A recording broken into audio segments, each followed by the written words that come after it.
मान्यता है कि माँ दुर्गा के मंत्रों का जाप सच्चे मन से किया जाए तो व्यक्ति को विशेष फल की प्राप्ति होती है।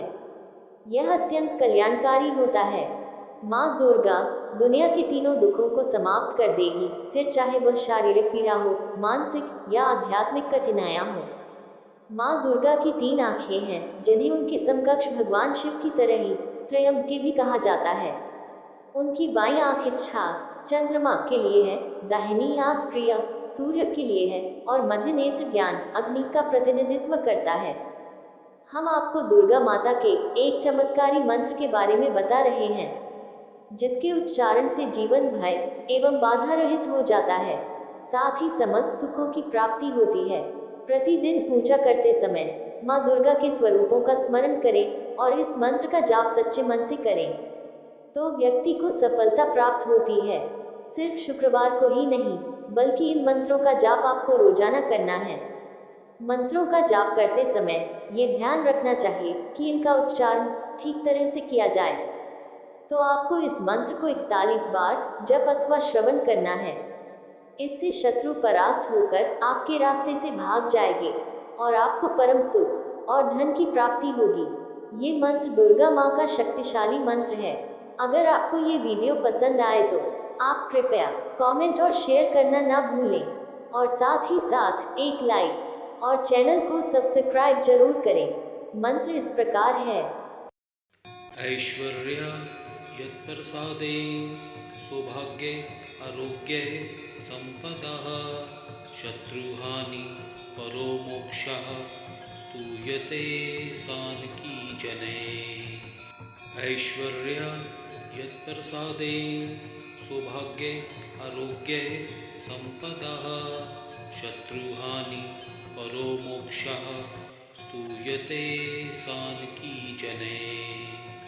ऐश्वर्य यत्प्रसादे सौभाग्ये आरोग्ये संपदः शत्रुहानि परो मोक्षः स्तूयते सानकी जने।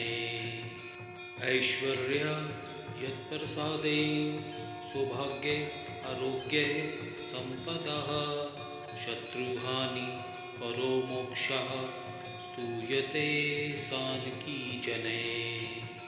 ऐश्वर्य यत्प्रसादे सौभाग्ये आरोग्ये संपदः शत्रुहानि परो मोक्षः स्तूयते सानकी जने।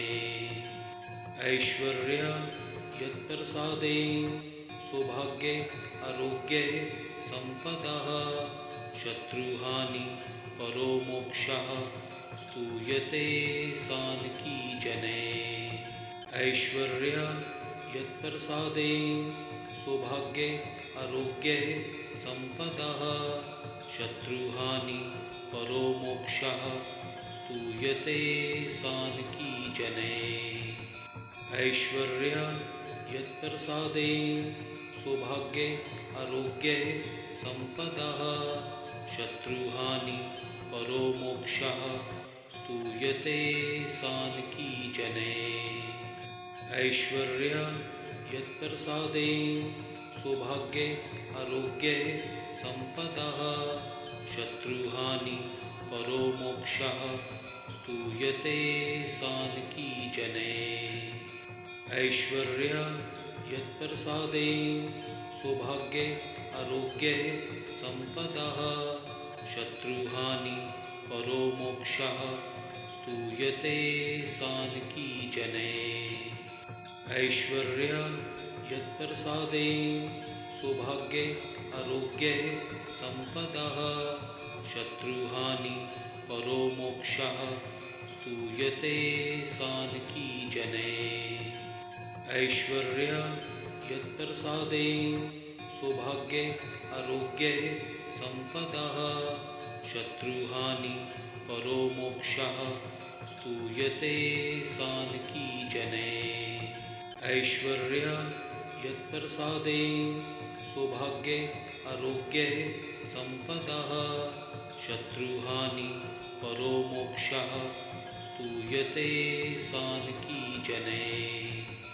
ऐश्वर्य यत्प्रसादे सौभाग्ये आरोग्ये सम्पदः शत्रुहानि परो मोक्षः स्तूयते सानकी जने ऐश्वर्य यत्प्रसादेन सौभाग्ये आरोग्ये सम्पदः शत्रुहानि परो मोक्षः स्तूयते सानकी जने ऐश्वर्य यत्प्रसादेन सौभाग्ये आरोग्ये सम्पदः शत्रुहानि परो मोक्षः स्तूयते सानकी जने ऐश्वर्य यत्प्रसादेन सौभाग्ये आरोग्ये सम्पदः शत्रुहानि परो मोक्षः स्तूयते सानकी जने ऐश्वर्य यत्प्रसादेन सौभाग्ये आरोग्ये सम्पदः शत्रुहानि परो मोक्षः स्तूयते सानकी जने ऐश्वर्य यत्प्रसादेन सौभाग्ये आरोग्ये सम्पदः शत्रुहानि परो मोक्षः स्तूयते सानकी जने ऐश्वर्य यत्प्रसादेन सौभाग्ये आरोग्ये सम्पदः शत्रुहानि परो मोक्षः स्तूयते सानकी जने ऐश्वर्य यत्प्रसादेन सौभाग्ये आरोग्ये सम्पदः शत्रुहानि परो मोक्षः स्तूयते सानकी जने